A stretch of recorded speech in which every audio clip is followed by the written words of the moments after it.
मनीषा स्वामी मौत मामले में पुलिस द्वारा लोगों पर दर्ज किए गए मामले वापस लेने की मांग। एसडीएम तारानगर व एसडीएम सादुलपुर को सौंपे ज्ञापन।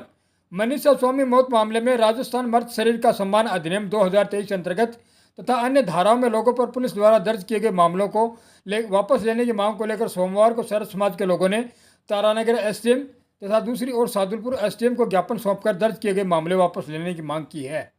हरिदास स्वामी, भंवरराज स्वामी, रामदास, सुनील स्वामी, राजेंद्र स्वामी, रामनिवास, मूलचंद, रोहतास, हनुमान स्वामी ने तारानगर एसडीएम को तारानगर कोर्ट में तथा स्वामी समाज के प्रदेशाध्यक्ष प्रदीप स्वामी, पूर्व उप जिला प्रमुख सुरेंद्र स्वामी, सुब्रम स्वामी, विक्रम स्वामी, एडवोकेट अजय बागी पूनिया सहित अन्य लोगों ने सादुलपुर एसडीएम को सादुलपुर कोर्ट में सौंपे ज्ञापन में सादुलपुर में मनीषा स्वामी मौत प्रकरण में समझौता वार्ता व युवती के अंतिम संस्कार के बाद पीड़ित परिजनों, पत्रकार तथा न्याय की मांग करे सर्व समाज के लोगों पर मुकदमे वापस लिए जाने, मेडिकल बोर्ड पोस्टमार्टम की रिपोर्ट की पारदर्शिता सुनिश्चित करने, एफआईआर नंबर 332 पर तुरंत पारदर्शिता अनुसंधान शुरू करने सहित राज्य सरकार इस 332 नंबर एफआईआर की फाइल जयपुर पुलिस हेडक्वार्टर मंगवाकर उच्च स्तरीय अधिकारियों से जांच करवाए जाने की मांग की है। हमारी 3 मांग है भाई साहब। एक तो जगह मुकदमा करे आंदोलनकारियों पर, वह मुकदमा वापस लिया जाए। दूसरा जबकि पोस्टमार्टम की रिपोर्ट है बिन पारदर्शिता बरती जाए। और तीसरी जबकि बच्ची की मुकदमा हुए मर्डर आरोप भी मुकदमे की जांच भी पारदर्शिता द्वारा करी जाए। हम लोगों ने 4 मांगे आज रखी है। पहली तो वो है कि जो वार्ता में हमारी जो बात हुई थी कि 302 में जो मुकदमा दर्ज हुआ उस पर कार्रवाई शुरू हो तुरंत, और मेडिकल बोर्ड द्वारा जो जांच हुई उसमें पारदर्शिता सुनिश्चित हो, और जो निर्दोषों पर, पीड़िता के परिजनों पर और जो पत्रकारों पर जो मुकदमे दर्ज किए हैं वो वापस लिए जाए, और राज्य सरकार 302 के मुकदमे की फ़ाइल को जयपुर में मंगाए और वहाँ उच्च अधिकारियों से उसकी जांच करवाई। ये हमारी मांगे हैं। और आप सब ने देखा कि 26 तारीख को जो आंदोलन हुआ वो शांतिपूर्वक तरीके से हुआ था। एसडीएम अधिकारी एसडीएम साहब की उपस्थिति में हुआ था। इस बात को उन्होंने भी स्वीकार किया है कि मैं वहाँ मौजूद था, शांतिपूर्वक आंदोलन था। ये जो पुलिस ने काम किया है बिल्कुल बुरी तरह गलत किया है, और मैं इसके लेकर कलेक्टर साहब और आगे बात करेंगे। आपका नाम सर? विक्रम स्वामी, प्रदेश कांग्रेस कमेटी सदस्य, राजस्थान।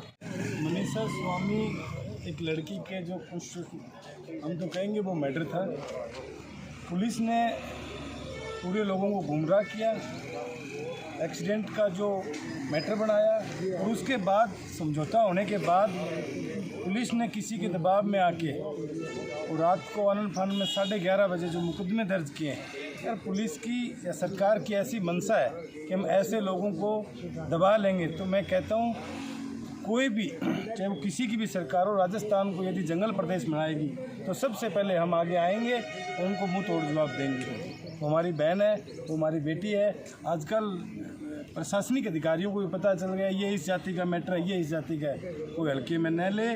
स्वामी हमारे भाई हैं, उनके साथ हैं, और उनके साथ और भी पूरा किसान वर्ग उनके साथ खड़ा है। तो कहने की सीधी सीधी बात है कि जिस पिता की लड़की चली गई और उसकी बाप पे और काका पे मुकदमा, किस बात का?